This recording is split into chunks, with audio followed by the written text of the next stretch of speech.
Faly miarabantsika rehetra amin'ny anaran'i Jesosy Kristy Tompo, lohan'ny fiangonana. Androany dia fanamariana ny isan-taonan'ny Sampanatily, ka ny lohahevitra anompanana izao fanompoam-bavahana izao dia hoe kristianina say, mahery fo ary maharitra amin'ny asa. Amin'ny asa izay nalaina avy amin'ny lalàna tily fahasivy. Ho amin'ny fanahinareo aneny fahasoavan'i Jesosy Kristy Tompo amin'ny anarandray sy ny zanaka ary ny fanahy masina. Amen. Anomboantsika ny fiderana an'Andriamanitra dia ataontsika ary ny hira fafitopolo sy fitonjato, andiny voalohany, faharoa, fahaefatra ary fahadimy.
Anoizantsika ny fidirana dia hiaraka mamaky ny salamo fahazato isika.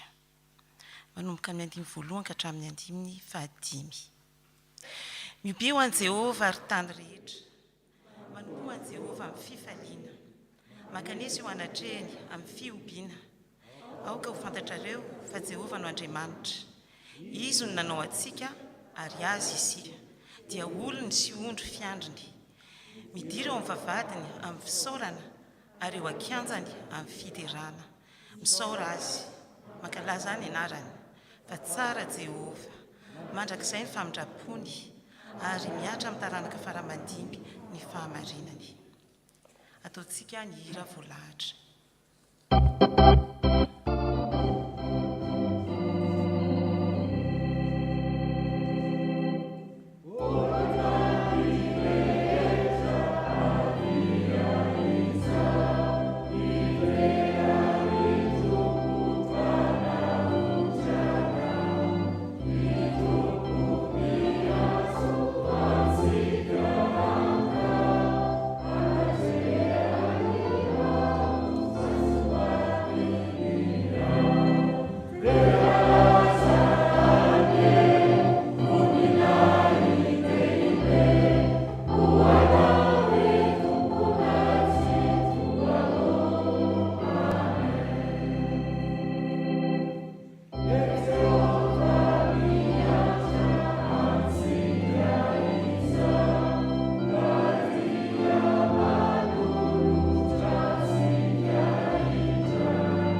Iaraka ivavaka isika tompoko. Midera sy mankalaza ary misaotra anao zahay iry Tompoandriamanitra io. Noho ny soa rehetra nataonao taminay, na dia tamin'iny herinandro iny sy anio fotsiny aza, ka afaka tonga eto an-tranonao, iombom-bavaka, idera sy ankalazanao, angatapitahina aminao. Misaotra anao manokana izahay fa na eo aza ny zava-manahirana maro izay tsy misy miafina aminao, dia mbola sitrakao no nanokanana ity alahady ity, hitondrana mbavaka manokana ny Sampanatily eto amin'ny fiangonana FPMA Toulouse.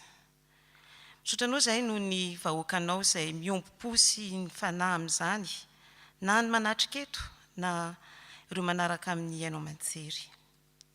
Aoka ny fanahinao masina, ampifantoka anay tanteraka aminao, Andriamanitra rainay, sy Jesosy Kristy zanakao, ka voninahitra ao anie izao fotoana iombonanay izao. Amin'ny anaran'i Jesosy Kristy mpamonjy anay. Amen. Mipetraka amin'ny fiangonana. Ry havana, araka ny tenin'Andriamanitra ao amin'ny Isaia, toko 1:140, manao hoe: ny sasay ianareo, diovy ny tenanareo, esory tsy eo anoloan'ny masoko ny ratsy fanaonareo, mitsahara fa aza manao ratsy. Dia mitaonantsika amin'izao oro izao mba hiaiky heloka eo anatrehan'ny Tompo. Anao hira iray isika, hitarika atsika amin'izany. Hira faha 1:300.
Ry Andriamanitra tomponay io, indreto izahay, manetry tena eto anatrehanao, miaiky ny fahantrahanay sy ny fahotanay.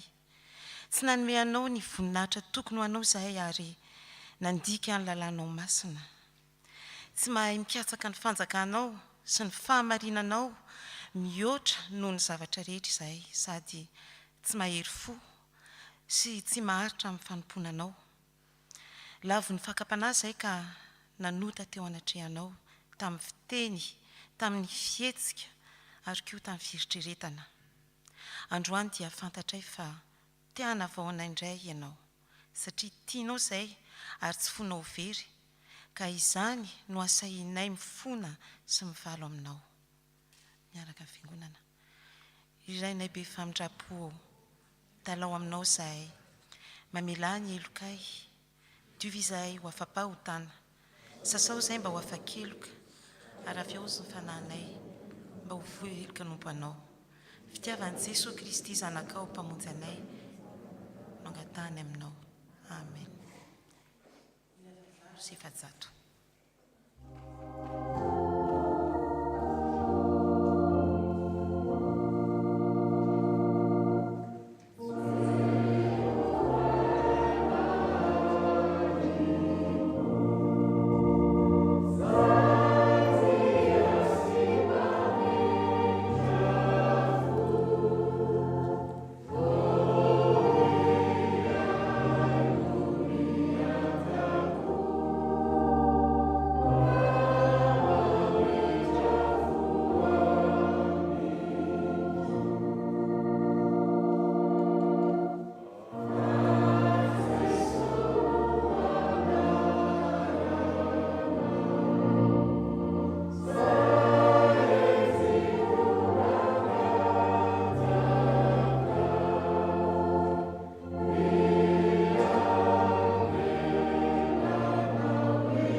Ry havana, satria ny aiky ny fahotantsika isika dia matoky sy marina Andriamanitra ka manadio antsika ho afaka amin'ny tsy fahamarinana rehetra.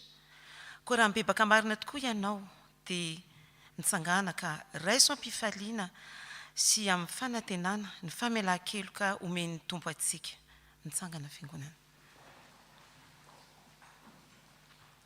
Satria nino anatra ianao ka nanetry tena teo anatrehako, izao efa niaino, aza matahotra ianao, fa efa nanavitra anao aho, efa niantso ny anaranao aho, ay ianao.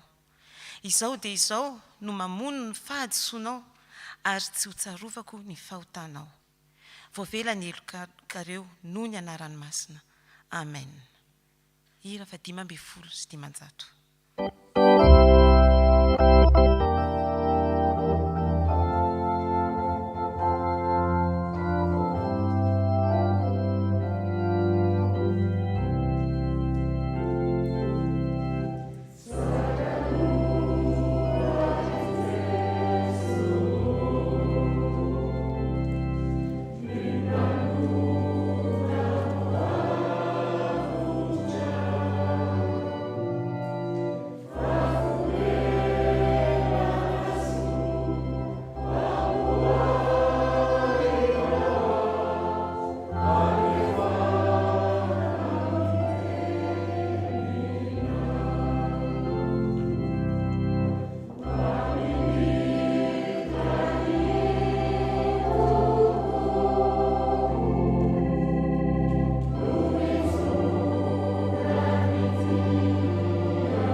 Ry havana malalo amin'ny Tompo, rehefa voavela heloka isika dia afaka indray ny sitrapon'Andriamanitra.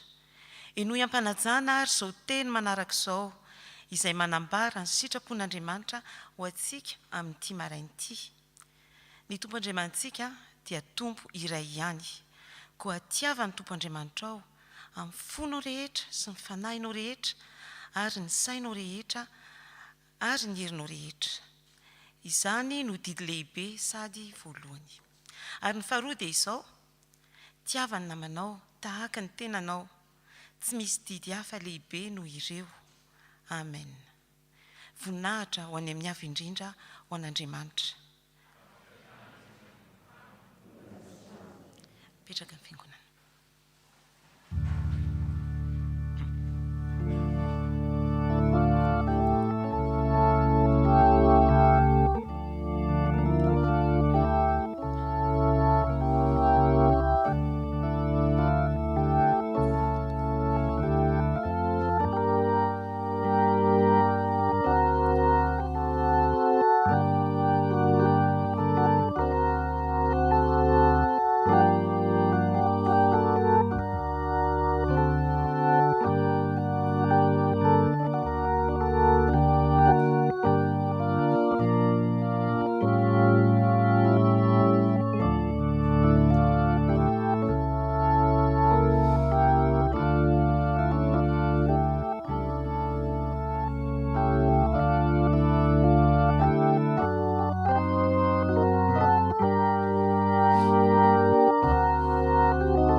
tonga eo amin'ny fotoana hamakiana sy hiainona ny ten'Andriamanitra isika.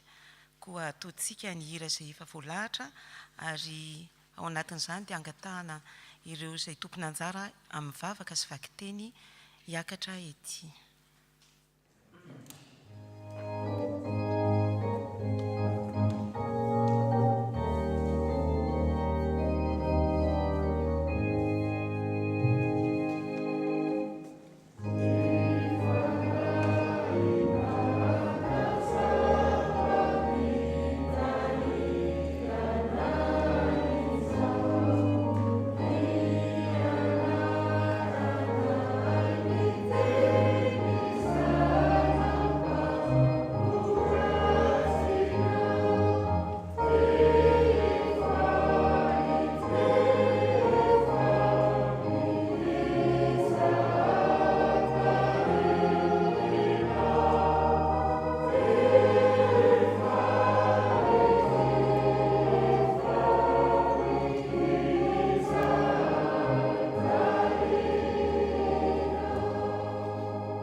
Anisan'izany ny fahasalamanay tompo ary indrindra ny famelan-keloka izay nomenao anay vao teo.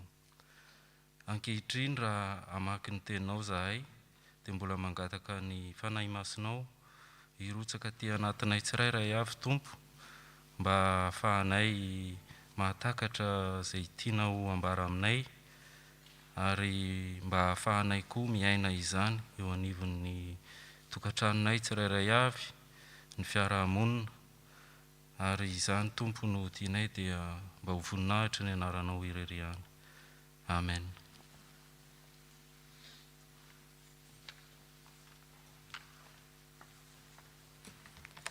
Rahantsika mamaky ny ten'Andriamanitra amin'ny Isaia 7:20, andiny voalohany ka hatramin'ny fahatelo dia ny andiny fahafito ambin'ny folo. Isaia 7:20, andiny voalohany ka hatramin'ny fahatelo ary ny andiny fahefatra ambin'ny folo. Rehefa hitantsika dia toy izao vaky ny teny amin'ny anaran'i Jesosy Kristy. Miobiry momba ianao izay tsy niteraka, eny velomy ny oby ka manandrata feo, ianao izay tsy mba niety zaza, fa ny zanaky mitondra tena dia maro noho ny zanaky manambady ho Jehova. Alalao ny toeran'ny lainao, ary aoka enjanona ny ambaindainao, ka aza vela hisy iketrony.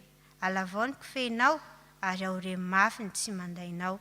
Fa hitatra any amin'ny ankavanana sy any amin'ny ankavianao, ary ny taranakao ahazo ny jentilisa, ka dia simponina ny tanànalao. Andiny fahafito ambin'ny folo. Ny fiadiana rehetra izay voaforona hamelezana anao dia tsisy ambinina, ary ny lela rehetra izay miady aminao dia horesenao ladra. Izany no lova amin'ny mpanompon'i Jehova sy fahamarinany avy amiko ho Jehova. Amen.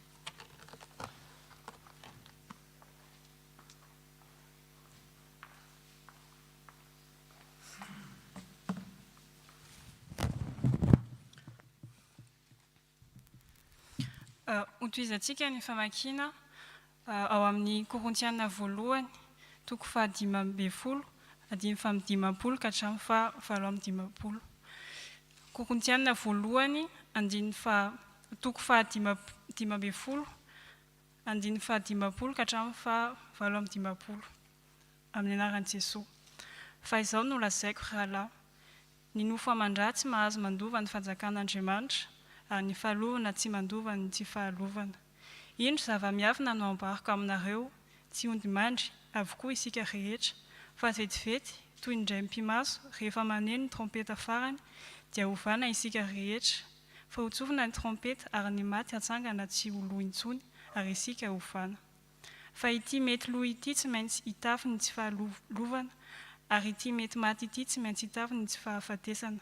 Fa rehefa mitafy ny tsy fahalovana ity mety maty ity, ary mitafy ny tsy fahafatesana ity mety maty ity, dia ho tanteraka ny teny voasoratra hoe ny fahafatesana no resena ka levona. Ry fahafatesanao, aiza ny fandresenao? Ry fahafatesanao, aiza ny fanindronanao? Fa ny ota no fanindrona ny fahafatesana, ary ny lalàna no herin'ny ota. Fa isaorana ny Andriamanitra izay manome antsika ny fandresena amin'ny alalan'i Jesosy Kristy Tompontsika. Koa amin'izany raha lahy malalako dia miorena tsara, aza miova ary mahefa be mandrakariva amin'ny asan'ny Tompo, satria fantatrareo fa tsy foana tsy akory ny fikelezana ao amin'ny Tompo. Amen.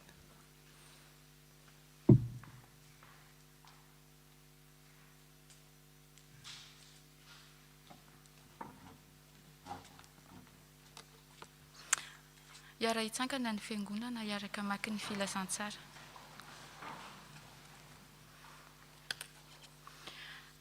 Matio 7:20 atomboka amin'ny 9:20 ka hatsahatra hatramin'ny 10:20.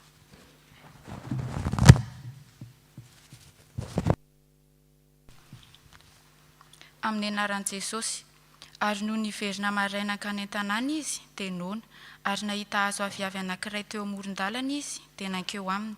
Kanto tsy nahita na inona teo aminy afa-tsy ravina ihany. Dia hoy izy taminy, aza misy vohintsony ianao mandrakizay. Dia maina vetivety foana ilay hazo aviavy. Ary noho ny hitan'ny mpianatra izany dia gaga izy ka nanao hoe, nahoana reny dia na maina vetivety io aviavy io? Ary Jesosy namaly ka nanao taminy hoe, lazaiko aminareo marina tokoa, raha manam-pinoana ianareo ka tsy mianahana, dia tsy izao natao tamin'ny aviavy izao ihany no vitanareo, fa raha hiteny tamin'ity tendrombohitra ity azy ianareo ka hanao hoe, mifindray ianao ka mianja irahany an-dranomasina, dia ho tonga izany. Ary na inona no angatahanareo amin'ny fivavahana atao amin'ny finoana, dia ho azonareo. Amen.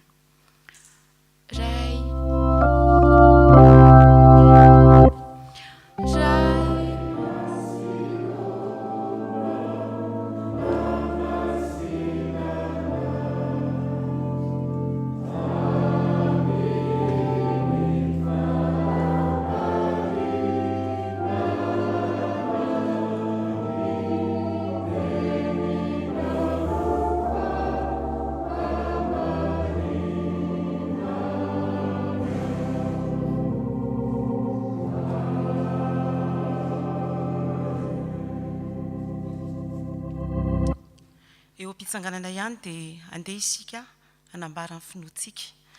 Ka ny fanekempinoana Niseana no irahantsika manonona. Fanekempinoana faharoa. Isika mino an'Andriamanitra iray tsy toa mpanao ny lanitra sy ny tany, ary ny zavatra rehetra na ny hita na ny tsy hita. Ary an'i Jesosy Kristy Tompo iray, Zanan'ilay tokon'Andriamanitra, nateraka ny iray taloha azo rehetra izao, ny mazava avy amin'ny mazava. Andriamanitra tokoa avy amin'ny Andriamanitra, nateraka fa tsy natao, iray amin'ny iray ny zavatra rehetra. Izy narina izy tokoa izao. Ny amintsika olombelona satria famonjenantsika, dia nenina avy tany anatitra izy, ary natao ny fanahy masina ny mofo avy tamina Maria Virjinia, dia mitondra olona izy.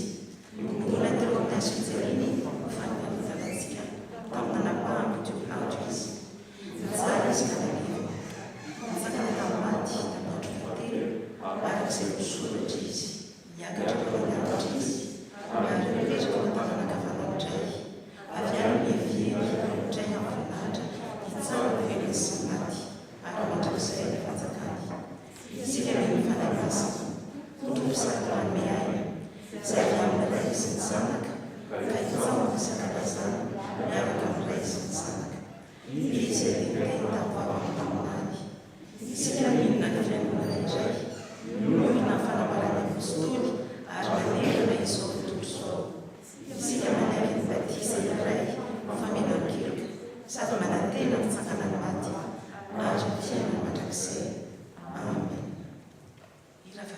fitopolo amby zato.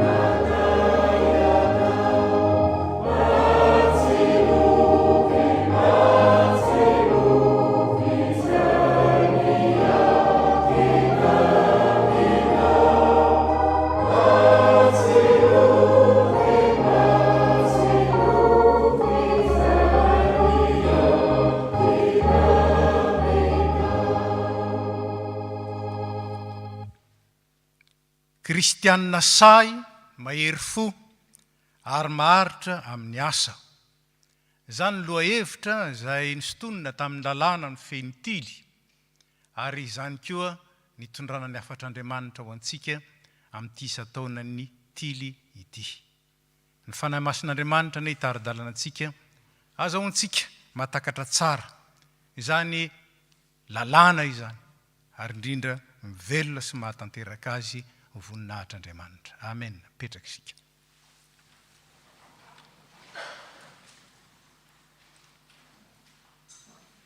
Hoy ny Tompo, tsy anareo no nifidy ahy, fa izaho no nifidy anareo ka nanendry anareo mba handesy amo ary mba haretany vokatrareo mba omeny ray anareo zay rehetra angatahinareo amin'ny anarako na inona na inona. Kristy mifidy, fa Kristy manambara koa ny antony ny fidianana sy zay andrasany amin'izay nofidiny. Raha isika tokoa manko no nifidy azy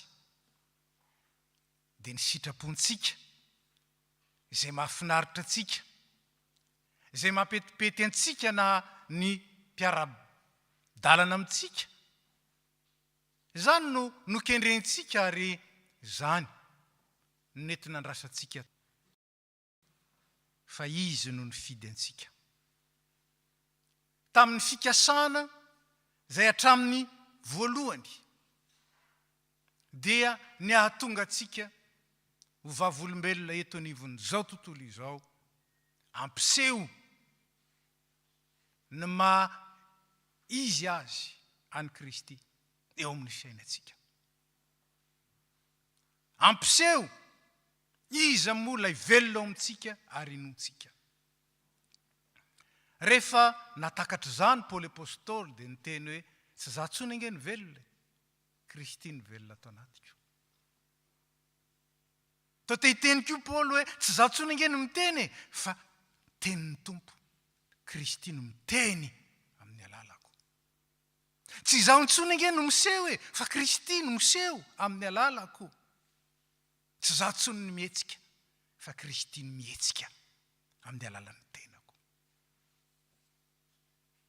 Raha izany ny antson'ny Tompo antsika, vavolombelon'ny Kristy eo anivon'izao tontolo izao, ny antsony antsika teo amin'ny anjara toerantsika avy, amin'ny anjara asantsika avy, dia ahoana kosa no afatra ho an'ny tily ary afatra avy amin'ny tily koa zaraina amin'ity isataonany tily ity, indrindra miorina amin'ny perikopa sy izao fehezanteny ao amin'ny lalàna fahasivin'ny tily izao. Kristianina say mahery fo ary maharitra amin'ny asa.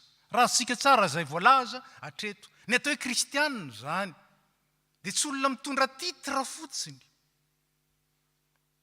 fa olona mitondra eo amin'ny tenany ary mampiseho amin'ny tenany any Kristy. Zay ny atao hoe kristianina. Kristianina say fa tsy kanosa. Ary zany no nisan'ny mampiavaka ny tily. Raha vao iza ny vonina mandrakariva, vonina lalandava, vonina trany an-trany, tsy zany? Tsy ilay andrasana hoe aiza? Na koa ilay mampitonantonana ka tsy hita eo amin'izay andrasana azy. Say, fa tsy kanosana miafinafina.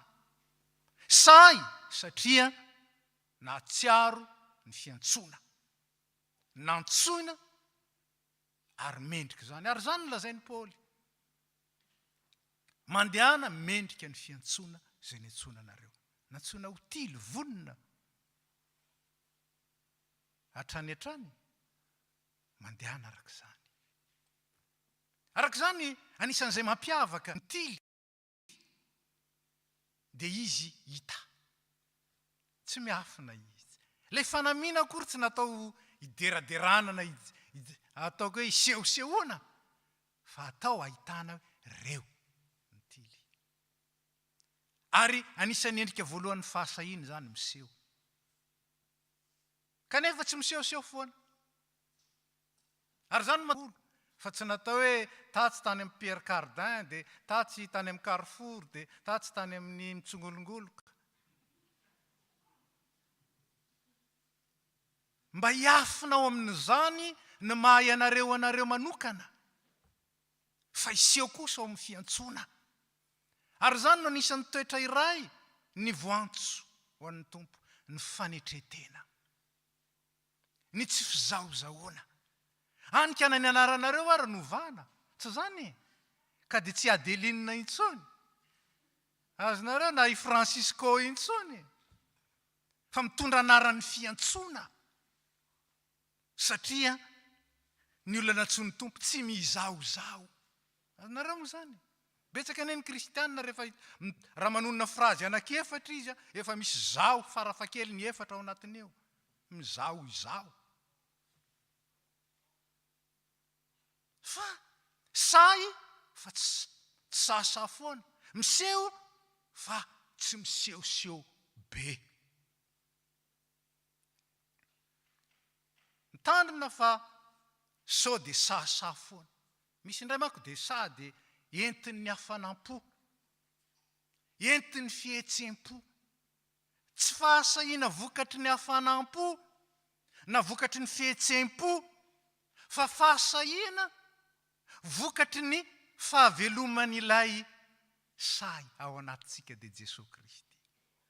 Noho izany manana firaisana aminy. Ny finoana no miteraka izany fahasahiana izany. Mitandrina sao dia tahaka ny Petera. Ahoana nge lazainy Petera e? Fony izy niaraka tamin'ny tompo. Na dia ho tafotoana noho ny aminao aza ny olona rehetra, za tsy mba ho tafotoana mandrakizay.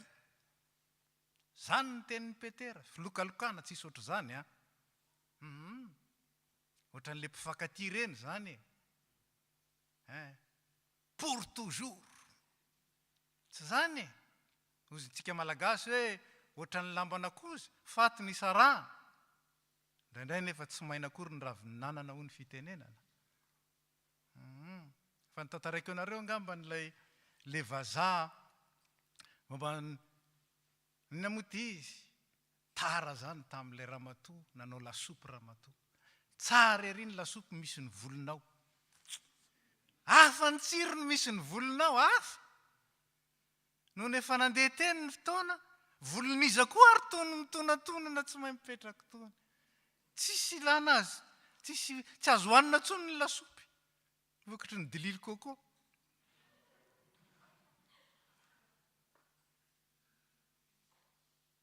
Ilay say eto dia say ao anatin'ny fitombenana tsara, tsy miovaova.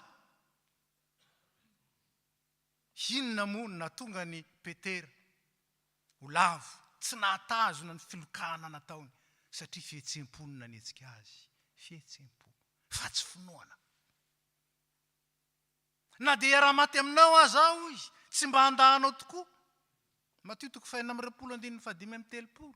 Na dia hiara-maty aminao aza. Kanjo vao notonon'ny ankizy vavy hoe ianao koa namany. Tsy izy aho, tsy izy aho. Efa ny tenin'ny tompo, andaha intelo ianao. nahoana no nandala ipilokaloka satria fihetsem-po, hafanam-po. Fa le kristianina sa dia kristianina miorina amin'ny finoana ary manana fahatokinana eo amin'izany, tsy miova. Ary satria tsy miova le velona ao anatiny, tsy miova izy. Mandalo ny coronavirus tsika zao, krizy amin'ny lafiny rehetra, krizy. Nisy fiangonana tany Hollande tamin'ny krizy ny subprime, hainareo moa zany tamin'ny subprime tany États-Unis. Krizy be taty amin'ny tany tandrefana rehetra. Hoy le fiangonana tany Hollande, ty krizy ty nanehoantsika fa na mikrizy aza ny ekonomia, tsy mikrizy ny fanahy. Mitombo avy 3 eny ny asany tao anatin'ireny krizy ireny. Ary isika mandalo an'izao fotoanany coronavirus izao dia mety anontany tena, sao dia tratra ny virus aza ny toe-panahintsika. Sao dia tratra ny virus ane ny zotom-potsika ao amin'ny tompo e. Zany finoana zany ve mety ho azon'ny coronavirus atakena, ka iny fa nalemy satria nisy epidemia. Move ny fanoloratenako sy ny fanoloratenanao, move ny herim-poko sy ny herim-ponao, azon'ny coronavirus ho afektena. Sa kosa efa voaro ny masaka spirituel, efa voadio tamin'ny solution ny ranonaina manadio amin'ny loto rehetra. Efa voaro tamin'ny distanciation spirituelle. Tsy miray fomba amin'izao tontolo izao, tsy manaraka ny fanao.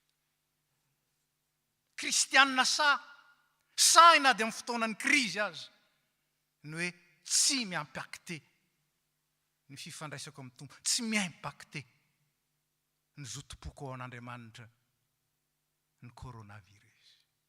Ary ny krizy hafa koa, vo coronavirus enge faratany santsika dolidoly, talohany coronavirus enge ka amina kilometra carré maro tsy mba 10 amanjatony.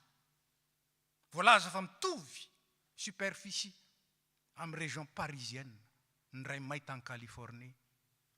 Ratsy zany ray tratra ny tondra-drano atsy, ohatran'ny tranona fikasika ny trano joalajoala. Ratsy zany ray tratra ny haintany, ny jalo noho ny anoanana. Ratsy zany ray tratra ny horohorontany. Dia mbola toizana ve ny fitanosana ao anatin'ny reny? Mitaky, mitady, miantso, mifidy olona, say ny tompo. Say ary mijoro. Ka tsy mandeha amin'ny fihetsem-po. Ary koa tsy mandeha araka ny rivotra sy aroa, fa mandeha araka ny tenin'Andriamanitra. Hoy aho mandeha amin'ny finoana, ambaran'ny tenin'Andriamanitra amin'ny Romana 7:17, fa ny finoana dia avy amin'ny toroteny ary ny toroteny kosa avy amin'ny tenin'ny Kristy. Miorina amin'ny tenin'Andriamanitra. Zany ny atao hoe kristianina say.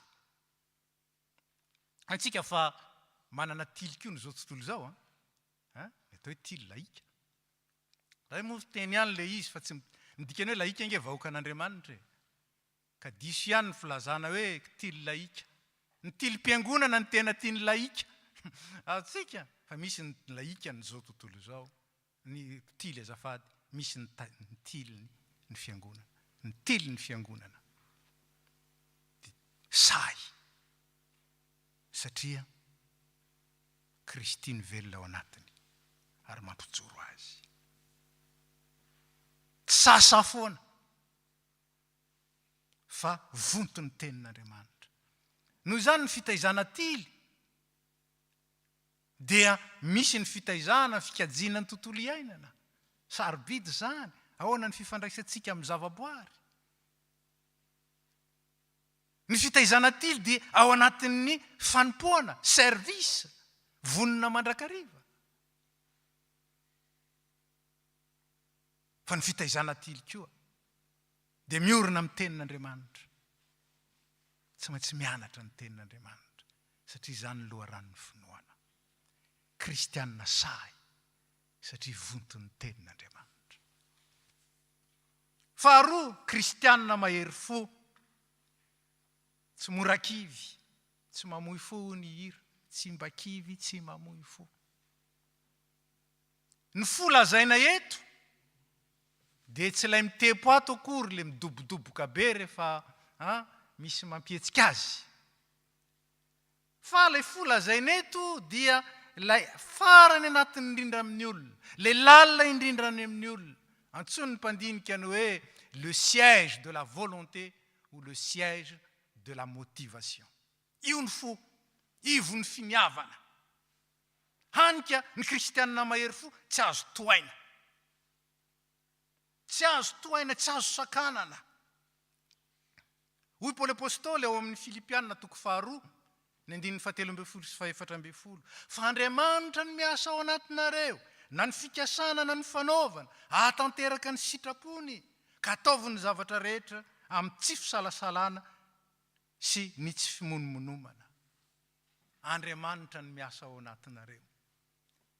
Rehefa milazany Paoly amin'ny Romanina 9:9, raha Andriamanitra momba antsika, iza no atohitra antsika, iza no asakana antsika, iza no afaka hamefy antsika, tsy azo toaina. Ka inona na iza no hery manosika aso manesika anao? Iza na inona? Olona ve? Ranona sy ranona sy ranona ve? Sa ny tompo? Sa ny tompo?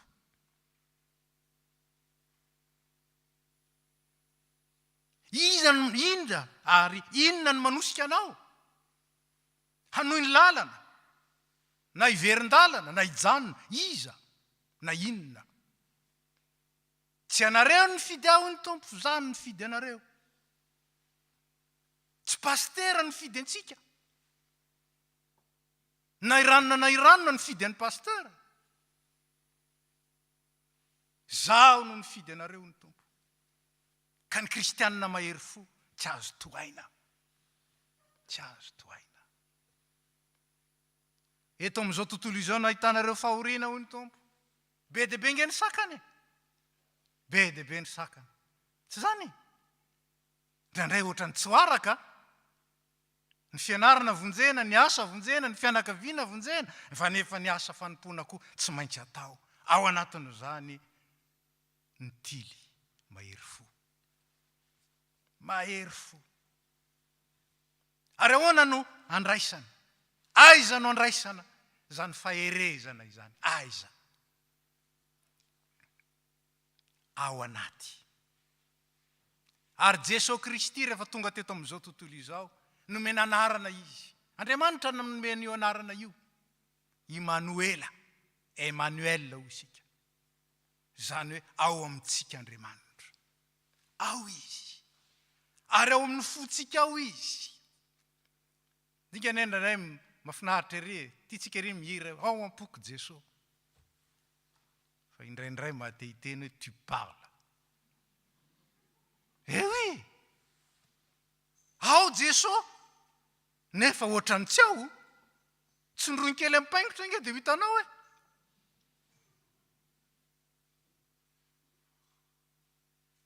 Ninona nataonareo? Hoy Paoly apôstôly. Dia ataovy amin'ny fo tahaka ny ho an'ny tompo fa tsy ho an'olona. Satria fantatrareo fa ny tompo nandraisinareo ny lova ho valiny fa manompo an'i Kristy tompo ianareo. Manompo an'iza nge isika? Manompo namana, sa manompo fianakaviana, sa manompo atokon'olona, sa manompo fiangonana akory aza, fa tsy manompo ny tompo sanatry ny vava. Ary raha manompo ny tompontsika, iza no asakana? Tsy azo toaina. Zany ny kristianina mahery fo, tsisy afaka manakana. Ary zany ny tily. Aiza ny tena ahitana ny tily? ny tanisa katastrofe be dehibe tsy zany e, fa any eny tena ahitana an'ity le. Tsy le manao hedonneur fotsiny rehefa fety akory, fa any. Satria mahery fo izy. Any amin'izay misy ny riska, any amin'izay misy ny mampatahotra, any amin'izay misy ny fahasahiranana, any ny kristianina, satria mahery fo izy. Farany kristianina maharitra amin'ny asa. Tsy le manao antsilika. Mba afaka andray azy zao e. Dikan'izay tsy ho afaka azy zany rehefa kelikely. Zany akory tsy milaza hoe dia tsy maintsy ao foana misy ny sakana zay tsy azo ioarana. Fa ilay maharitra amin'ny asa, ho iaho teo hoe mahery fo tsy azo toaina, fa tsy miverin-dalana na mitsokan-darana koa zany. Zany le kristianina.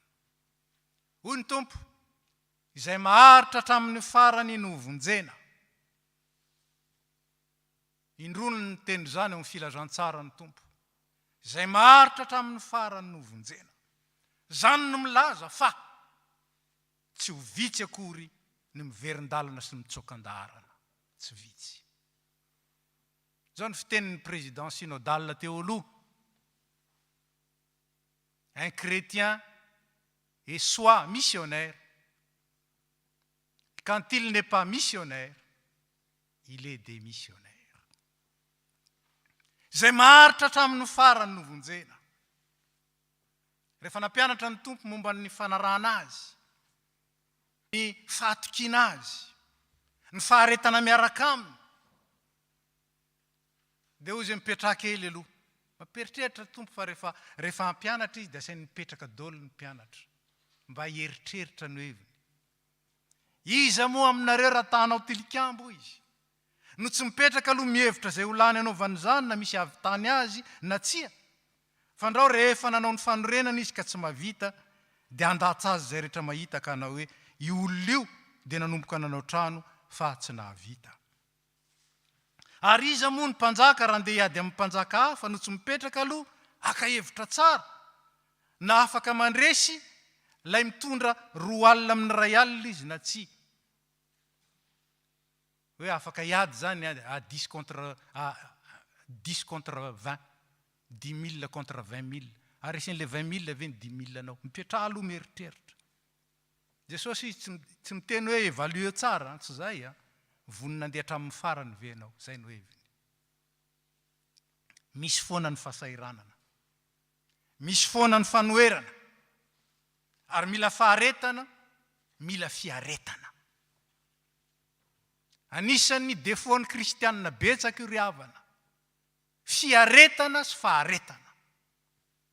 Hoy aho teo vao tsindrono ny paingotra fotsiny, fa vao paingotra ary zany koa. Fiaretana. Fa ny kristianina tsy miaritra, mora laviny devolo foana, mora kiviny foana, ary faharetana hatramin'ny farany. Tsy misaraka ireo amin'ny filazantsara. Miaritra ny zavatra rehetra ary maharitra ny zavatra rehetra. Ambaran'ny Petera, fa ny faharetana ihany no atongavana amin'ny toe-panaraka an'Andriamanitra. Petera 2:1-9. Ny faharetana ihany no atongavana amin'ny toe-panaraka an'Andriamanitra. Tsy izy le mpanao antselika, tsy izy le mba nanaraka ny Tompo dia mevoninahitra amin'izay aho. Hoy andray mandeha tamin'ilay mpanompon'Andriamanitra zay hoe, pastera, zay moa nolazainy aho. Ianao kosa tsy maintsy mba men'Andriamanitra voninahitra ny ty, fa zany nolazainy eo tafiny voninahitra. Marina tokoa zany. Fa iza moa ilay modelin'ny tafy voninahitra? Jesosy Kristy. Vakeo ny Filipianina 4. Inona ngeny nanomezana azy ny anarana ambony noho ny anarana rehetra? Satria nidina any amin'ny farany ambany izy. Farany ambany. Ka natao ambany noho ny olona.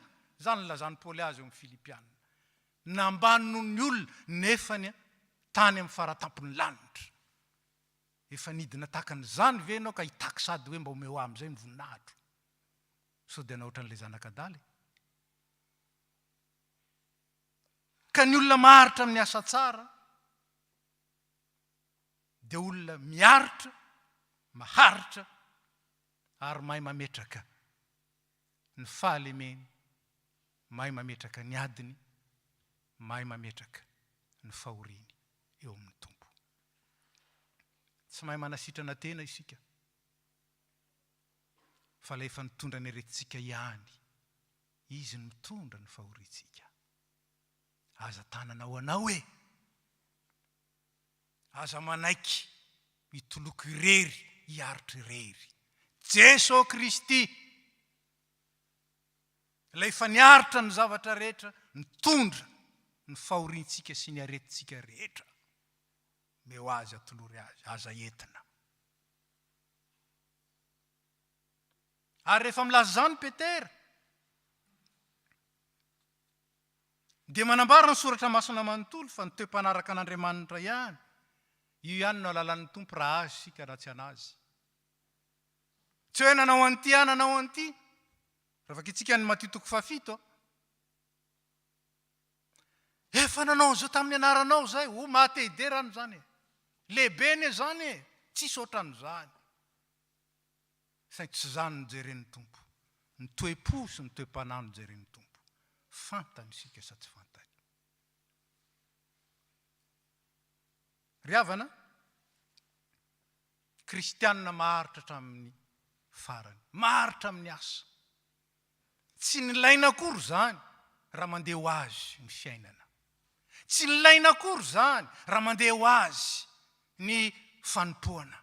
Tsy nilaina akory zany raha mandeha ho azy ny fifandraisana. Tsy nilaina izany. Fa satria tsy mandeha ho azy. Satria zao tontolo izao isika. Satria no famandra isika. Ilaina izany. Ary ampaherezana antsika izany. Zay maharitra hatramin'ny farany no vonjena.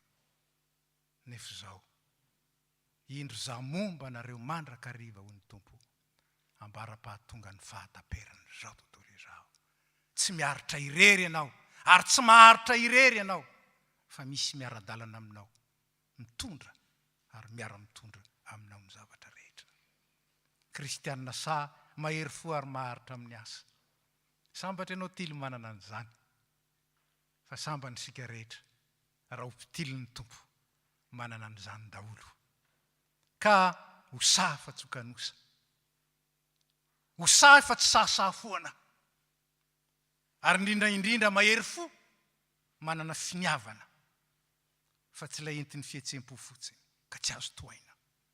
Ary sambatra ianao raha miaritra sy maharitra, satria omenanao ny satrobolina fiainana mendrika, ary meny ny tompo ny mpamonompo mahatoky. Natoky tamin'ny kely ianao, tendreko mpanapaka amin'ny be midira amin'ny fifalian'ny tomponao. Iara-mitsangana sika. Ho aminareo rehetra ny fahasoavan'i Jesosy Kristy, ny fitiavan'Andriamanitra ray, ary ny firaisana amin'ny fanahy masina. Anananareo tena sahy, fo mahery, ary fanahy, miaritra sy maharitra eo amin'ny fanompoana. Dia oman'ny tompo anareo satroboninatra fiainana, izay omaniny ho an'ny mpanompo mahatoky. Amen. Petraka sika.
tonga amin'ny fotoana filazan-draharaha isika tompoko sy ny asam-piangonana.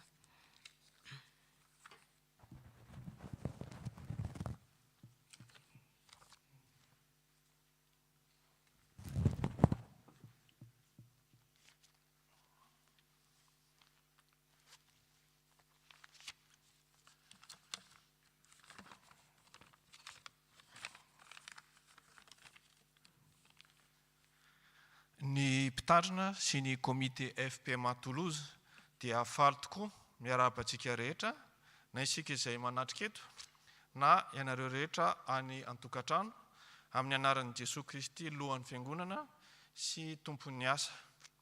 Indreto ary ny fampahafantaram-baovao sy ny asa miandry antsika indray.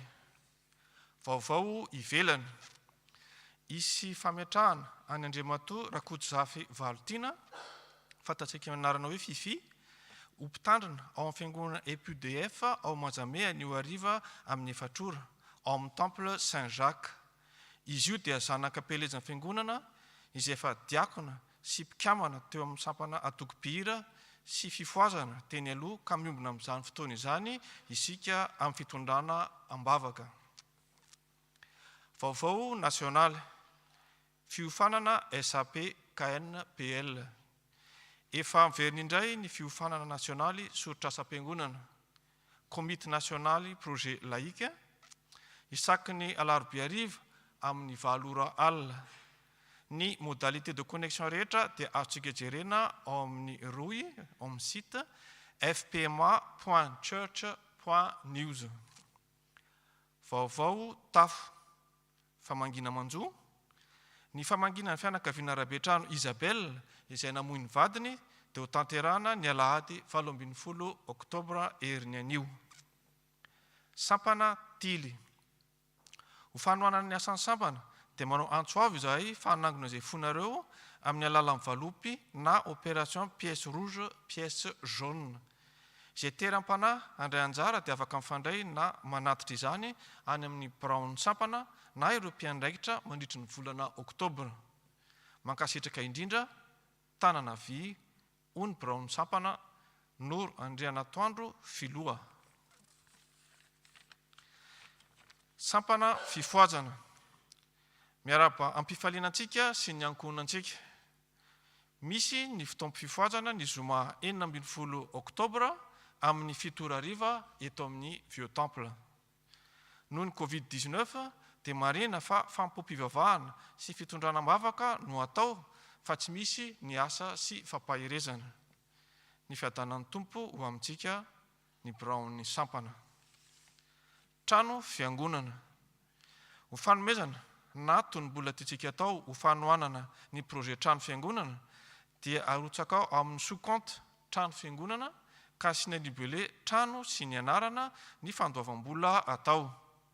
Ny new compte FPMA Toulouse dia atsika anontaniana ny mpitam-bola na azo alefa mailaka amintsika koa. Ny dingana manaraka dia ny fananganana ny comité de pilotage izay anoratra ny cahier de charge sy anangana ireo commission efatra. Manentana antsika hitrotro ambavaka izany. Katekomena 24 raiky amin'ny 20 sy 20. Ny fampianarana voalohany dia manomboka androany alahady 12 oktobra amin'ny 4h eto amin'ny grande salle. Étude biblique. Mitohy ny étude biblique amin'ny talata 13 oktobra amin'ny 7h amin'ny alalan'ny visioconférence. Permanence mpitandrina. Reto avy ary ny permanence ataon'ny mpitandrina mandritry ny herinandro ao amin'ny bureau-mpiangonana 68 rue Pargaminière. Ny talata amin'ny 7h sy sasany ka hatramin'ny 10h journée continue. Ny alakamisy sy zoma maraina amin'ny 7h sy sasany ka hatramin'ny 12h sy sasany. Koa manentana antsika izay maniry iona amin'ny mpitandrina mba hiantso antaroby ary ametraka afatra raha ilaina. Izany natao dia mba andamina mpitandrina ny fotoana samihafa sao misy mifanindry. Rakitra sy adidy. Manentana antsika hatrany amin'ny fandrotsahana ny rakitra sy adidy amin'ny alalan'ny virement chèque na carte bancaire ilo aso. Atsika atao koa izany vavahana ao anaty arina etsy aoriana. Iangaviana isika mba hanoatra ny anton'ireo fandraisana anjara ireo na ho rakitra na ho adidy na rakim-pisaorana. Mampatsiahy antsika ampitiavana mba tsy hitangorona na ato am-piangonana na eo ivelany rehefa mirava ho fanajana ny fepetra ara-pahasalamana. Noho izany dia entanina isika izotra milamina mamonjy ny fodiana rehefa avy mametraka na tsy ny rakitra na ny adidy. Ny diarim-piangonana, ny fampipoam-pivavahana amin'ny alahady 17 sy 15 oktobra dia eto amin'ny Vieux Temple sy amin'ny YouTube, ary izany dia manomboka amin'ny 10 sy sasany maraina. Misaotra antsika ny haino hatramin'ny farany, ny voninahitra ho an'Andriamanitra irery.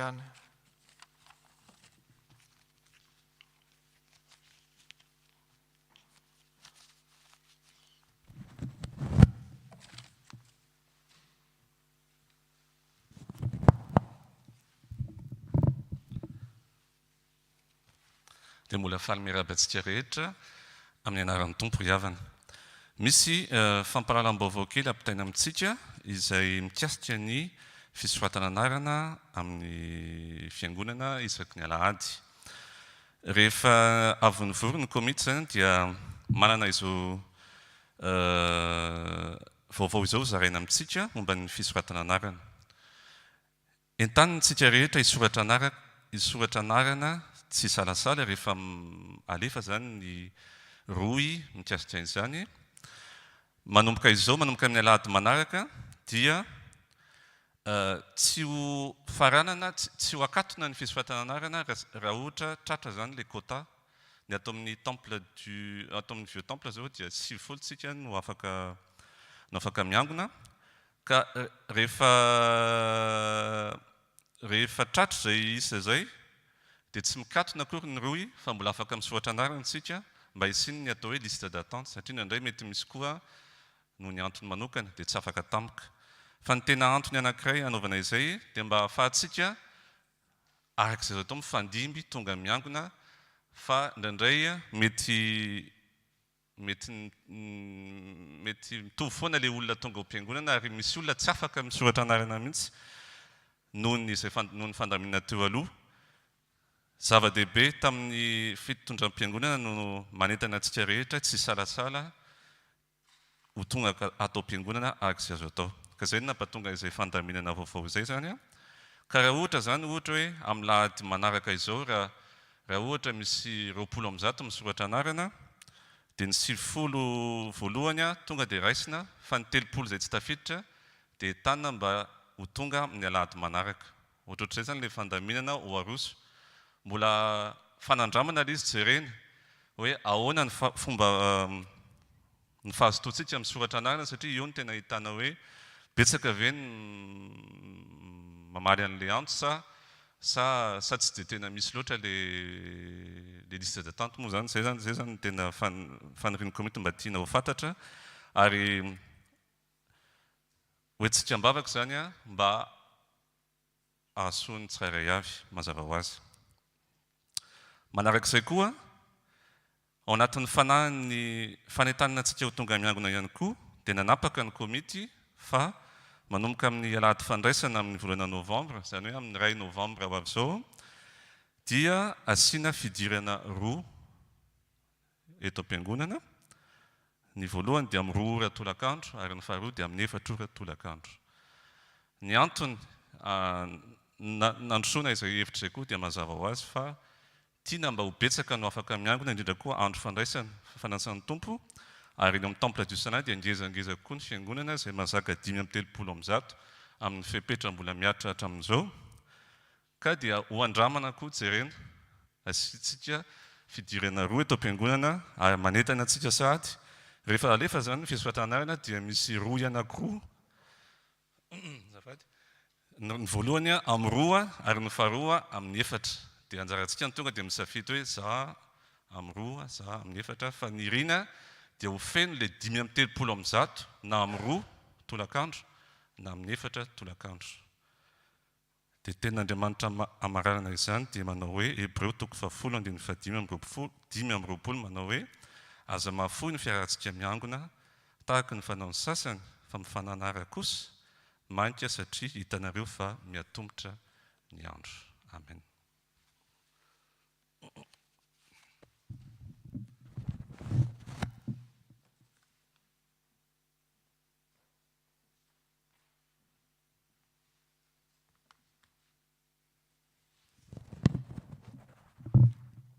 Araka izany dia tanintsika mba azoto hiverina indray amin'ny fanatrehana ny fitaovam-pivavahana amin'ny fanatry maso satria izany moa ny tena mahafiangonana ny fiangonana ka dia raha ny fandaminana rehetra izany dia hanamora ny ahafahan'ny maro afaka farafaratsiny indray mandeha isaky ny 2 herinandro manatrika ny fitaovam-pivavahana ary rehefa fandraisana dia mba afaka manatrika araka izany ihany koa ny betsaka indrindra.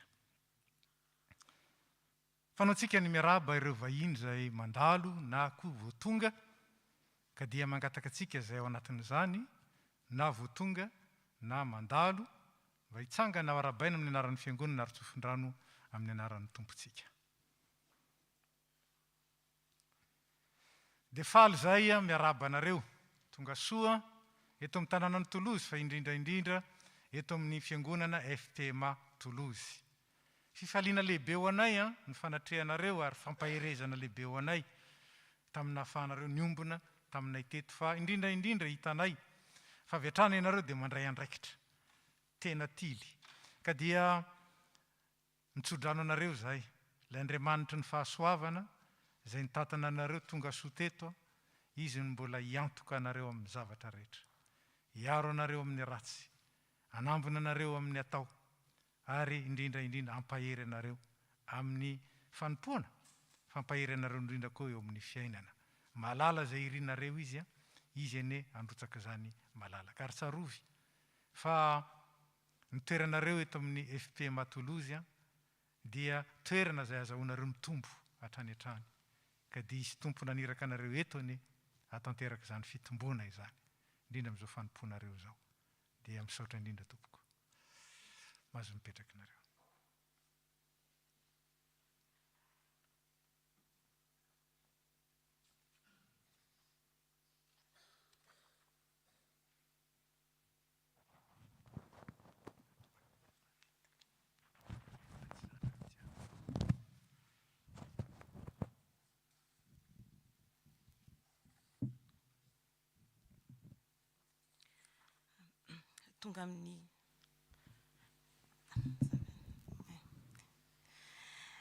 Tonga amin'ny fotoana manokana anamarina ny isa taona sampana tily ary tsika ry havana ary koa fotoana ny fanokafana ny taom-panabeazana vaovao indray dia antsoina izany ny angatahana ny tonian'ny vondrona Capitole sy ny filohan'ny sampana androzy ity.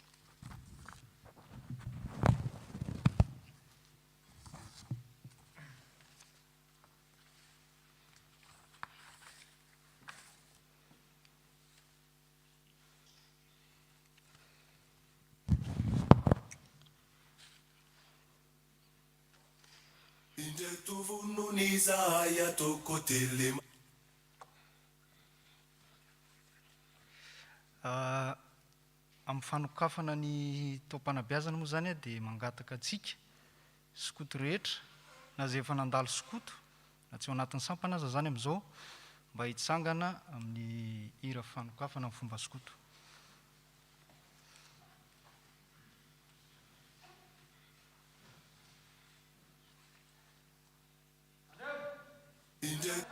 Folo.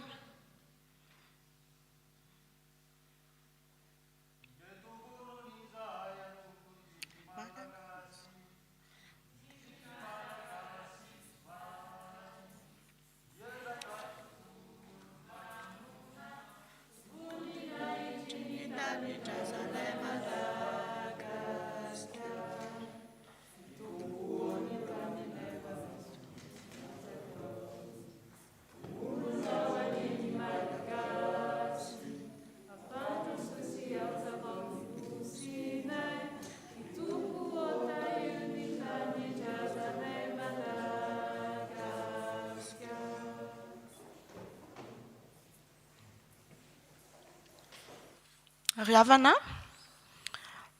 mialatsy indrindra mandray fitenenana manoloana anareo misolo tena ny filohan'ny sampana izay tsy eto toerana noho ny antony arak'asa tsy azo ny anoarana ary dia elantsy indrindra aminareo raha teo. Somary tsotra ary ndeha ho lazaina mihitsy hoe miala amin'ny fomba fanao mahazatra ny fanamariana ny isa-taonan'ny sampana tily androany. Voalohany dia misaotra an'Andriamanitra lehibe izahay mbola afaka manatanteraka izao fotoana izao izay natokana indrindra hitondranam-bavaka ny sampana ary misaotra anareo rehetra miompo-po sy fanahy aminay amin'izany. Misaotra ny komite ihany koa nametraka izao lamina izao ao anatin'ny fandaharam-potoanan'ny fiangonana.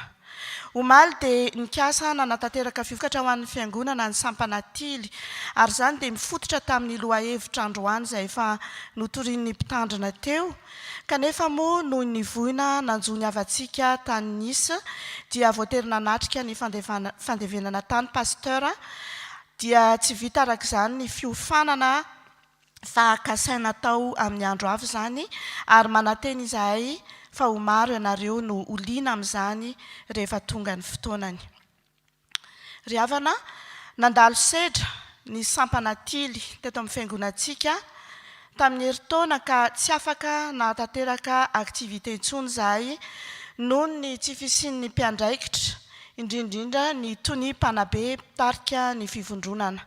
Arak'izany dia betsaka ireo zaza nobeazina no ny alan-daharana. Raha napetraka ho birao vaovao izahay hitantanan'ny sampana tamin'ny volana febroary lasa teo dia fanamby ngeza be no fantatra fa niandry anay dia ny faniriana sy vavaka mba hanaovan'Andriamanitra anay ho fitaovana mahomby ao am-pelantanany hanetsiketsika indray ny sampana 10 taona tao aorian'ny jorony. Misaotra ny tompo izahay fa betsaka ianareo ray aman-dreny sy mpanabe ary mpiandraikitra teo aloha no tena mbola manohana sy miara-misalahy amin'ny famelomana tsara indray ny fiainan'ny fikambanana. Dia misaotra ny tompo ihany koa izahay fa ranomason'ny olombelona tsy nahita fa tsy ny hoe tsy misy mpanabe midika hoe tsy misy fanabeazana azo atao na dia betsaka toy inona ary ianareo ray aman-dreny no vonona apiditra ny zanakareo ao amin'ny sampana dia teo ny tompo no naneo zava-mahagaga sy nampiseho ny voninahiny fa ay efa nisy mpanompony no maniny hiasa ho an'ny fikambanana tily eto Toulouse nanolo ireo lasa. Hitanareo teo izy mirahavavy dia ankoatr'izay koa dia misy ny avy any Paris, misy koa ny mpiangona efa teto amintsika ihany ho aseho an'ny tompona andraikitra azy eo ny momba azy ireo rehefa avy eo. Noho ny fihoboana sy ny fahamehana ara-pahasalamana dia tsy nisy nefa ny aktivité sy ny laminasa efa napetraka natao tamin'ny voalohan'ny taona. Tsy afaka atao en distanciel izy ireny satria amin'ny mahalalao tily azy sy ny antony maro izay tsy velabelariko eto. Fa dia tena miara-miasa mahasoa izay tian'Andriamanitra tokoa ny zavatra rehetra dia tao anatin'izany fotoan'izany koa no nanatsarana ny fiomanana mba hanomboana tsara ito taom-panabeazana vaovao ity ary dia tao anatin'izany koa dia mbola nitomby ihany ny mpiandraikitra. Dera sy laza ho an'Andriamanitra noho ny fitantanany mahagaga. Ny komity mpivondronana sy birao an'ny sampana dia nanapaka fa irina mandimby Arsoa no tonian'ny fivondronana Capitole Toulouse. Tsy misy solotena nasionaly afaka manotrina izao fotoana izao ka ametraka azy amin'ny toerany amin'ny fomba ofisialy fa mitsodrano azy ao anatrehan'Andriamanitra izahay ary mametraka feno aminy ny fitokisana amin'izay asa iantsoroany sady misaotra azy nanaiky ampitiavana anao izao asa izao. Dia izy izany no ampafantatra antsika ny ekipa mpiara-miasa aminy rehetra.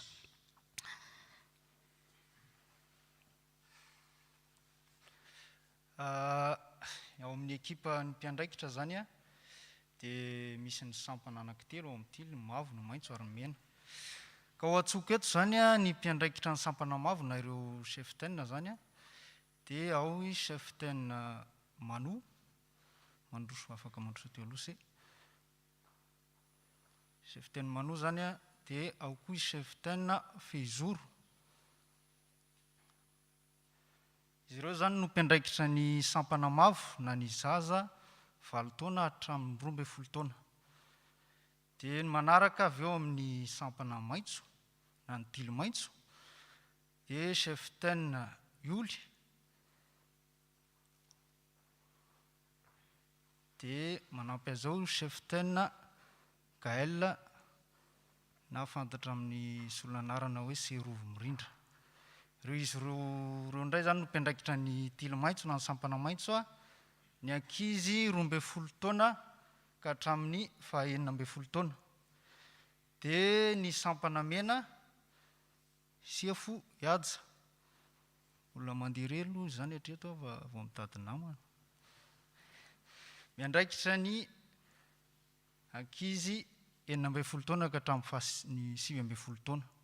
Dia ireo indray zany ry miandraikitra amin'ny sampana tily amin'ny fivodonana tily capitole Toulouse a, dia manentana antsika ray aman-dreny fitazanantsika. Dia akory Biazina miandraikitra an'zy akatao avy tsara izy eno tsara sokoto vonona sy vanona tonga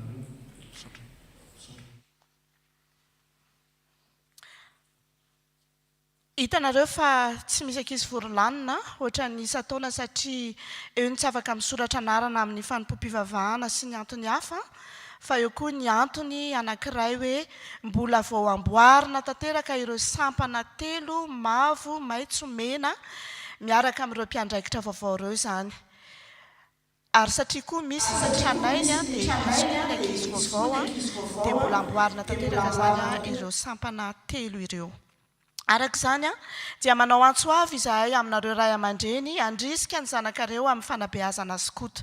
Marina fa mety hiteny ianareo hoe sarotra ny mandresy lahatra azy, nefa ianareo ray aman-dreny mihitsy aloha no tokony ho resy lahatra voalohany dia mba mety hampirisika kokoa ny ankizy izany.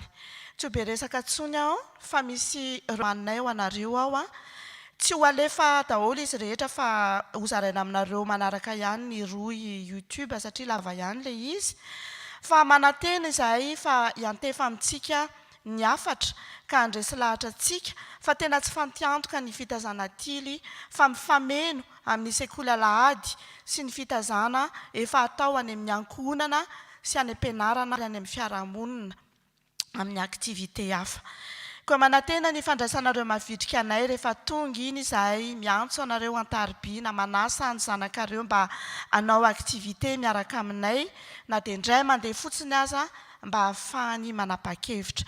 Ireo zaza ny beazina dia mazava ho azy antsoina ampitiavana fa hanomboka indray ny taom-panabeazana isika. Farany ho fanohanana ara-bola ny asan'ny sampana dia hikarataka kely izahay hanangona ny pièce rouge sy jaune mivangongo any tokantranonareo tsirairay avy ka izay tery ampanahy hanolotra izany dia iraisinay ampitiavana mandritra ny volana oktobra. Ary raha te hanome mihoatra moa ianareo dia vao maika raisinay ampitiavana. Dia isaoranay mitafotafo ny fanohananareo fiangonana ny sampana tily amin'ny fomba rehetra. Misaotra ry havana, voninahitra ho an'Andriamanitra irery.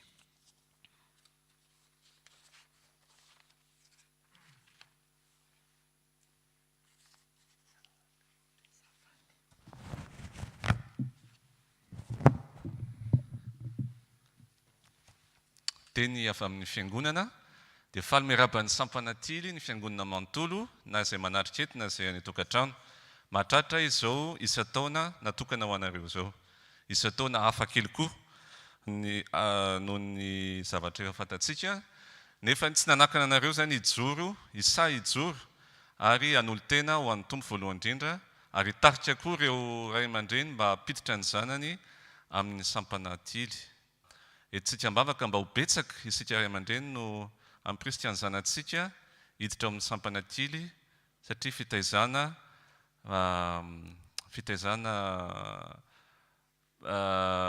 mahomby ary fitaizana feno inareny filazana feno zavatra miafina izay tsy fantatra raha tsy miditra ao ka tonga ava ny tenanay dia anisan'ny tany amin'ny sampana tily tany Madagasikara ary betsaka ny zavatra tsara ny anarana atao anaty izany ka tonga ava misaotra ny tompo fa betsaka ny mpiandraikitra izay namaly ny antsony satria nentina ambavaka koa izany betsaka ny lasa teo aloha nefa koa misy zany ireo ianareo vaovao izay tonga ka isaorana ny tompo zany ka dia mahefa indrindra amin'ny asan'ny tompo fa tsy foana tsy akory ny fitsenezanareo aina ao aminy dia hiteko voninahitra Andriamanitra sisa satria Andriamanitra no isaorantsika ao anatin'izany amin'izao andro zao.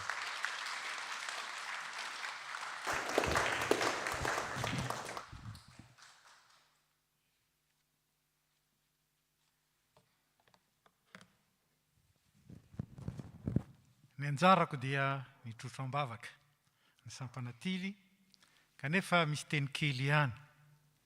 Manana ny champion anareo ao amin'ny soratra masina ianareo. Asa raha fantatrareo zany. Fa fanantsona ho mpaminany izy dia natao mihitsy ho tily. Dia tsy izy zany fa Ezekela. Ary zavatra roa no songadina ao amin'ny mpaminany Ezekela.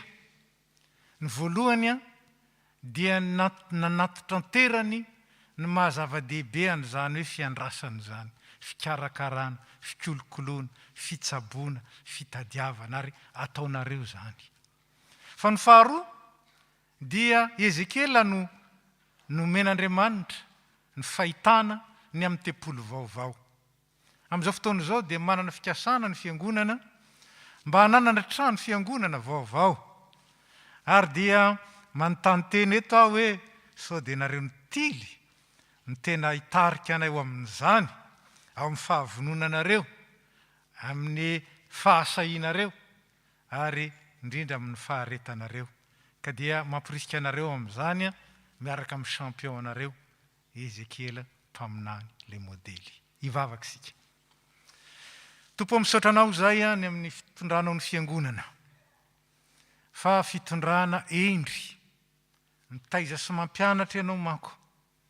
Avelanao andalo fotoan-tsarotra mba azahoana manandrana. Fa lehibe sy mahery noho ny fahasarotana izay miseho ianao ilay Andriamanitra. Misaotra anao indray na ny rahanao reto mpanompo vaovao reto. Misaotra anao indray manavao ny fiainan'ny tily. Ary dia mivavaka aminao izay ho an'ireo mpiandraikitra isan'ambaratonga. Fianonao ny fanahy tahaka ny Ezekela. Ary ataonao mahita mazava tsara ny lalakom-bana.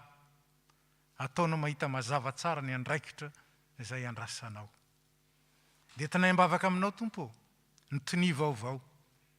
Anafihery azy ianao ary anome azy ny anjara ilainy amin'ny fanatanterahana izany adidy masina izany. Ataovy mahita fifaliana ary ataovy miseho eo amin'ny fanompony ny fahalebiazanao ilay Andriamanitra mahery, fa Andriamanitra endry sady be fitiavana. Dia misaotra anao izay naniraka ao anay koa reto mpiandraikitra vaovao reto miaraka amin'ireo efatranainy. Taio izy rehetra. Ary ianao no angatahanay hijery amin'ny tsipirian'ny fiainany ahafahan'izy ireo mahatanteraka tsara ny zavatra rehetra. Ka ny fiainana andavanandro totosa ary ny fanompoana eo anivon'ny tily sy ny fiangonana ho lavorary.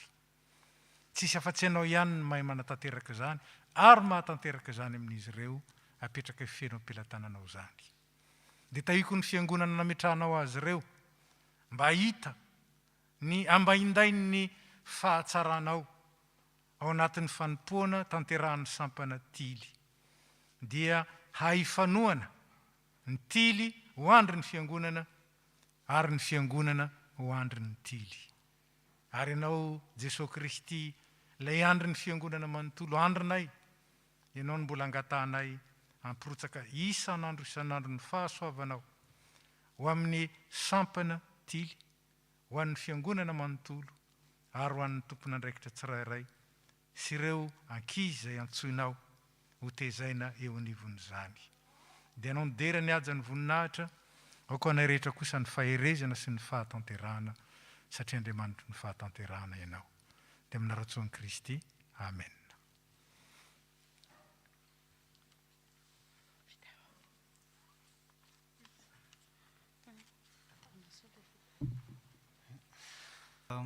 mangataka atsika hitsangana indray satria faranantsika amin'ny fomba sokoto ny fotoana dia tsika zay nanao sokoto na sokoto amin'izao a tsika afaka mipetraka ny mpiandraikitra ka mamonjy ny toerana moa zany.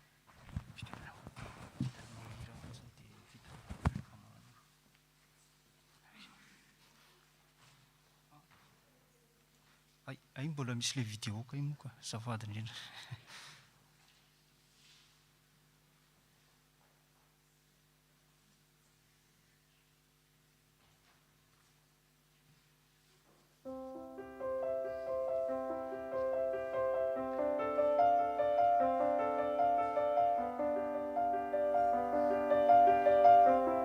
Tily dia miorina ny lalàna sy fanekena folo izay nodovozina avy amin'ny fampianarana soratra masina avokoa.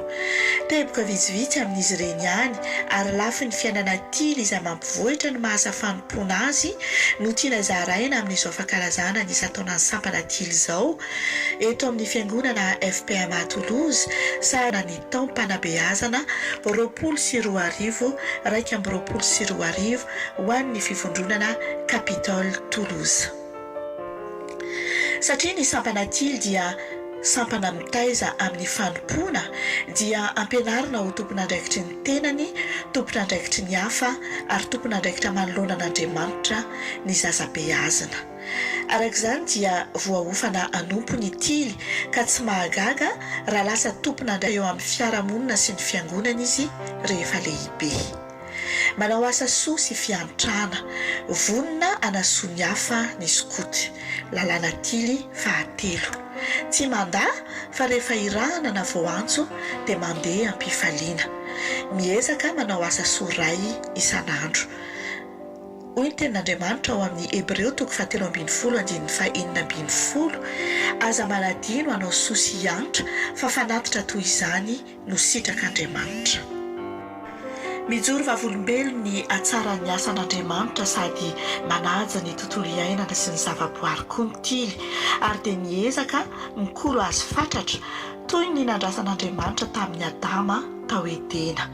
Ary Jehovah Andriamanitra nitondra ny lelaka namponina azy tao amin'ny Saedena hiasa sy hitandrina azy. Genesis 2:5-10. Arak'izany dia tsy kisendrasendra no nanaovan'Andriamanitra azy ianao ho malagasy, koa adidy ny mandray anjara amin'ny fampandrosoana ny Madagasikara, ilay Saedena nomen'Andriamanitra ny malagasy. Ary adidy toy izany koa ny fandraisana anjara amin'ny fiainam-pirenena, satria tsy kisendrasendra koa no nametrahan'Andriamanitra antsika oneto. Izany rehetra izany anefa dia adidy tanterahana amin'ny fomba rehetra izay mifanaraka amin'ny sitrapon'Andriamanitra. Isan'ny fototra iorenan'ny tily raha teo ny hiasa ho an'ny tanindrazana sy ny namana. Lafy ny hafa avan'ny olona rehetra tsy mifidy saranga na fiaviana ny tily. Tamin'ity taon'ity dia hitantsika teo anivon'ny fiarahamonina nampitainy ny enao manjery maro fa mirongatra indray ny fankalana ny hafa tsy mitovy fiodirana amin'ny tena. To miamahazo laka indray ny fanambaniana ny mainty hoditra indrindra any Etats-Unis. Ny tily dia mijoro vavolombelon'ny fitiavan'Andriamanitra ny olona rehetra ao amin'i Jesosy Kristy. Fa tsy misy intsony na jiosy na grika na andevo na tsy andevo na lahy sy vavy fa ray ihany ianareo rehetra ao amin'ny Kristy Jesosy. Galatiana 3:1-20. Ny tily koa dia mahery fo ary maharitra amin'ny izany no antony ampandalovana azy sedra mba hanana ny faharetana sy hatratrarana ny tanjona tokony ho tratrarany. Ilaina izany toe-panahy izany amin'ny tanany ny asa iraka rehetra. Manana fiainam-bavaka sy fanetretena iankina tanteraka amin'ny tompo izy ao anatin'izany sedra lalovana izany ary ao no hanovozany ilay herin'ny tompo mampavidrika azy sy mampandresy azy. Tsy hiandry fahafahana angezabe ny tily vao hanao zavatra fa miaina amin'ny zava-misy ary miezaka manatsara izany. Mandehana amin'izao herinao izao, Jehovah no mombanao. Mpitsara 9:4-7. ary dia izany indrindra koa no manetsika ny fivondronana capitole Toulouse anohy ny fanabeazana tily na dia nandalo fotoan-tsarotra aza ny fikambanana tao anatin'ity taona ity nanomboka tamin'ny voalohan'ny taona. Amin'izao fotoan'izao kosa dia mahafaly anay ny izara anaran'olona vitsivitsy tompona andraikitra ambony teo amin'ny firenena sy ny fiangonana ary ny fiarahamonina izay nandalo fanabeazana tily ary izany dia ho fijoroana vavolombelona. Voalohany tamin'izy ireny ohatra dia nisy ny professeur Albert Rakotoratsimamanga, siantifika mpitsabo sady mpikaroka, fa izany olona izany koa dia diplomate ary isan'ny skoto voalohany notazany ny fikambanana tily eto Madagasikara. Izy sy ny vadiny no namorona ny IMRA, Institut Malgache des Recherches Appliquées, antsoina koa taty aoriana hoe Fondation Albert et Suzanne Ratsimamanga. Tena nitrandraka ny soa rehetra azo avy amin'ny zavaboary izany olona izany mba hitsaboana ny vahoaka malagasy ary ny nafahany nanangana izany toeram-pikarohana lehibe isan'ny lehibe indrindra any Afrika izany dia no ny vola be azo ary ny fanafody anankiray natsoina hoe Madekasol ary fanafody izay mbola ampiasaina eran-tany hatramin'izao. Dia ny olo-malaza hafa koa izay nandalo ny fanabeazana tily dia teo koa Andriamatoa Georges Andriamanantena, mpanao gazety, mpanao hosodoko, mpanoratra, poeta, fantatra amin'ny anarana hoe Rado. Namoaka ireo tononkalo maro izay nivohy ny fitiavan-tanindrazana sy ny kolontsaina sy fahendrena malagasy izy ary hitantaratra tamin'ny sanganasany ny fijoroany vavolombelon'i Jesosy Kristy. Nanoratra tonom-bavaka maro, hira betsaka izy ary namorona ilay hira tily malaza hoe Indreto vonona. Tamin'ny valandresaka ny fanaovany tamin'ny mpanao gazety tamin'ny taona 2024, volana vitsivitsy talohan'ny nafatesany dia ny tantara i Rado fa nandalo fitazana tily izy mirahalahy mpiray-tam-po. Manampy ny fitazana maha-olona koa izany ho izy, ahiafy, mahay mikarataka mba tsy ho very mandeha, aleo tena ary ahalala ny tontolon'ny fiarahamonina, ho tia tanindrazana sy atahotra an'Andriamanitra. Ny fitazana tily, ny fitazana kristianina sy ny fianam-bavaka izany rehetra izany mitambatra no lasitra ny beazana Menadahavy hoy Rado. Ekeko marina ankehitriny hoy izy ihany fa ny fanolokoloana sy fanabeazana ao an-tokantrano toy izay natao taminay no antoka voalohany firenena vanona ny firenena. Raha tsy any amin'ny andro ny fahazazana no voataizany zanaka mba alala ny sorodalana tiana alehany dia firenena pokaty feno tsangan'olona tsy misy ilana azy ny firenena. Hoy Rado tamin'ny volana May 2024. Dia toy izany koa mazava ho azy eo amin'ny sehatry ny fiangonana sy ny fiarahamonina. Ny fanabeazana tily dia totosaina eto anivo ny fiangonana fa entin'ny zaza sy ny tanora beazina anompo tsy ny fiangonana ihany fa ny fianakaviany sy ny fireneny. Fa ny olona mety fantatsika amin'izao fotoan'izao nandalo fanabeazana tily dia misy koa ny pasteur Irako Andriamahasoa Ami, mpitondra fivavahana filohan'ny fiangonana Ravavy FJKM. Fa isika koa dia nanana ny filoha sinodaly FPMA teo aloha, pasteur révérend Jean Ravalter Andriamaroasina, filoha Ray Lovy no nalalany tily azy.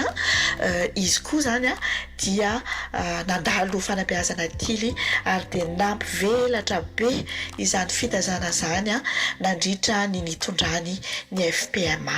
Fa raha tsy andeha hitady lavitra isika, ny filohan'ny fiangonana FPMA Toulouse Amperinasa koa Soloa Forazobelona dia efa nandalo fanabeazana scout ihany koa tany Madagasikara. Ampifaliana no entiko miarahaba ny fiangonana manontolo amin'izao vaninandro lehibe natokana ho an'ny fitaizana scout eto amin'ny Tafy Toulouse izao. Ialako tsiny aminareo raha ohatra ka tsy eto ny tenako moa anio miaraka mankalaza izany fa indreo nisy olo-tena rehetra mamborabirao sy ny mpitaiza mamiatrika eto dia hisorana an'Andriamanitra izany. Ndreto ianareo mpitaiza mpanabe napetraka aminareo ny fitaizana ny ireo zanantsika anatin'ny fiangonana ka dia raiso ny andraikitra izay omenanareo tafio fahamarinana ny valahanareo ary eto ampitiavana reto zanantsika amin'ny fanabeazana sy ny fikolokoloana ireo zanantsika amin'ny alalan'ny soratra masina, amin'ny alalan'ny lalao sy ny fiainana amin'ny skoto. Matoky an'Andriamanitra itsika ary izara ny traikefa izay efa ananantsika ho andreo zanantsika mba ho be azyntsika ao anatin'ny tenin'Andriamanitra izy ireo. Misaotra ihany koa ireo ray aman-dreny izay nanome fahatokisana anay amin'ny fitaizana ireo zanantsika.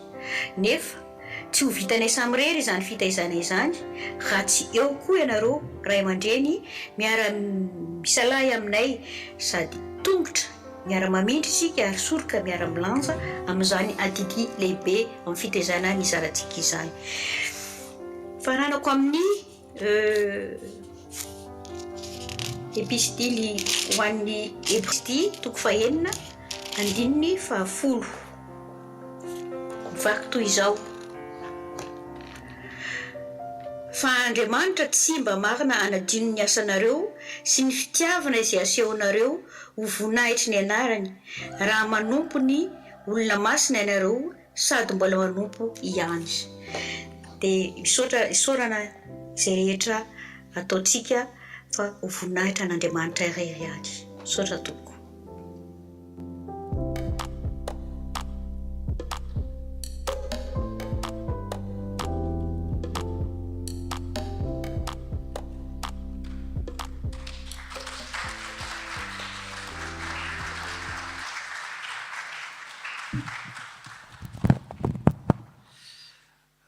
Amarina amin'ny fotoana manokana tily ary tsika dia mangataka antsika tily rehetra hitsangana na zay efa nandalo tily, tsy voatery tily fa rehefa skoto no efa nandalo skoto dia mangataka antsika hitsangana.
Misaotra antsika rehetra.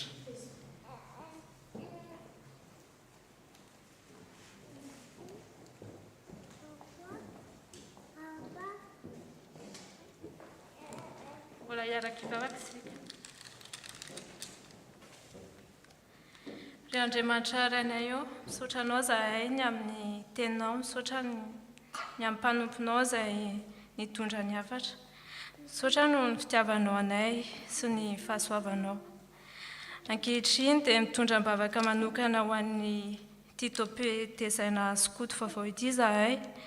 Ianao Jesosy Kristy no aoka olohan'izay rehetra ataonay. Apetrako am-pelatananao ireo mpiandraikitra mba tena avita ireo fanabeazana araka ny sitraponao. Ireo beazana ihany koa izay efa eo na ireo izay vao ho avy, Andriamanitra dia ankiniko aminao mba tena olom-banona tokoa eo amin'ny fiarahamonina.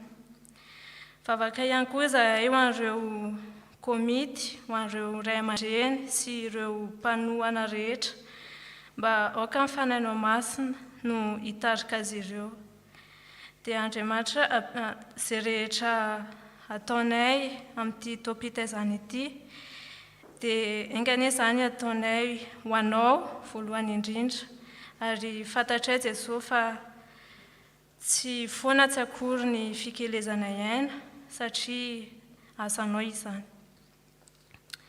Tondram-bavaka ihany koa izahay ho an'ny sampana rehetra eto amin'ny fiangonana mba tena ahay hiara-iasa, hifanohana, hifanampy, satria raha mandeha irery izahay dia zava-poana izany, fa ny fiarahanay mientana dia izany no tadiavinao, ary engane izahay ho vatana iray ao aminao Jesosy. Andriamanitra mbola tondram-bavaka ihany koa izahay ho an'ny toe-javatra misy izay miseho maneran'izao tontolo izao, ny valanaretana Covid-19. Ianao Jesosy no aoka anasitrana ireo marary, ampitombo hery-tanjaka ho an'ny tsirairay avy. Ampaherezo ihany koa Andriamanitra ireo mpitsabo rehetra mba havita ny asan'izy ireo atsakasy andavany. Dia mivavaka izahay ho an'ny mpitondra ihany koa eto a Frantsa mba ahaizan'izy ireo maka fanapahan-kevitra, endry sy araka ny tokony ho izy. Dia tsy adinona ihany koa Andriamanitra mitondram-bavaka ho an'ny Madagasikara sy Malagasy rehetra. Ianao Andriamanitra no ka anome fahendrena ho an'ireo mpitondra isan-tsokajiny, ampandrosoy sy tahitsy Jesosy ny nosinay, arovy amin'ny ratsy izahay vahoakanao. Engane izahay mba tena handray anao ho tompo sy mpamonjy ny fiainanay, ary mba tena ho vavolombelona amin'ny manodidina amin'izay rehetra ataonay. Dia Andriamanitra, maro ireo zavatra tianay angatahana aminao, fa aoka ny sitraponao irery ihany no tanteraka ho voninahitry ny anaranao irery ihany. Amin'ny anaranao Jesosy Kristy no anaovako izany vaka izany. Amen.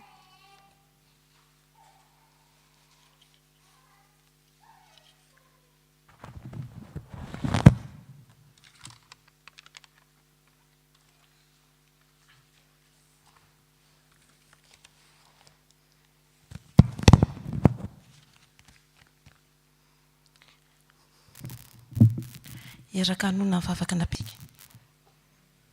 Ny izany an-danitra, masina ny anaranao, tonga ny fanjakanao, atao ny sitraponao, ity an-tanitaka ny an-danitra, maneno izay masazany, ary mamelana ny ilokay, taka ny melana izay ny iloka daholo, azany porana ny kavanao, manafana ny ratsy, manjakana ny zery, ary vonahitratra izay. Mamarana izao fotoana izao tsika ry havana, dia misaotra ny tompo noho ny nahatanterahantsika izany. Ndao ary sika iretina ny hira fahasivy amin'ny 300 ampisehoantsika ny fahavononantsika ho miaramila hanompo an'i Jesosy ary hifampaharezantsika ao anatin'izany. Hira fahasivy amin'ny 300.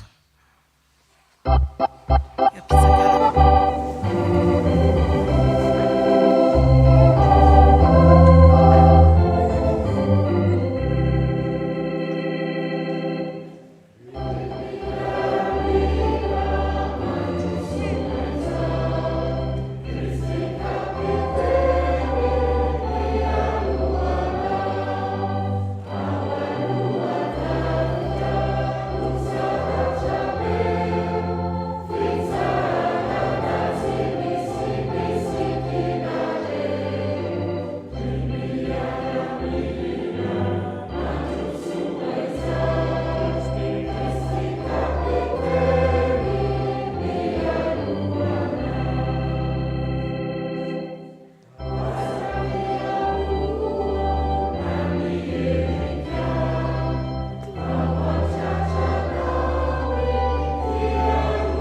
zao no afatra ho antsika avy amin'ny tenin'Andriamanitra ary aza mbaketraka amin'ny fanaovan-tsoa isika fa amin'ny fotoan'andro no hijanjantsika raha tsy reraka isika ko araka ny ananantsika andro anaovana dia aoka isika no soa amin'ny olona rehetra indrindra fa amin'ny mpianakavy ny finoana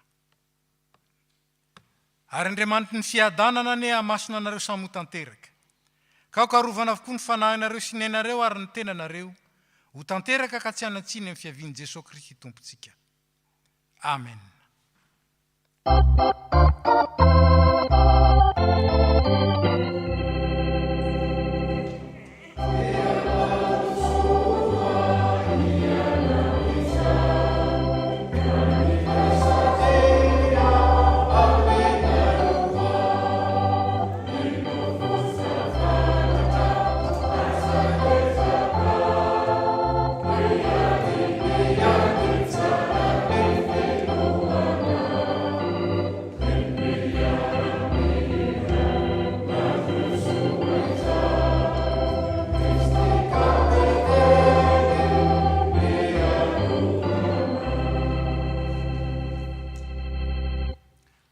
Voninahitra ho an'Andriamanitra ray zanaka ary fanahy masina izay hatramin'ny taloha indrindra ka ho mandrakizay.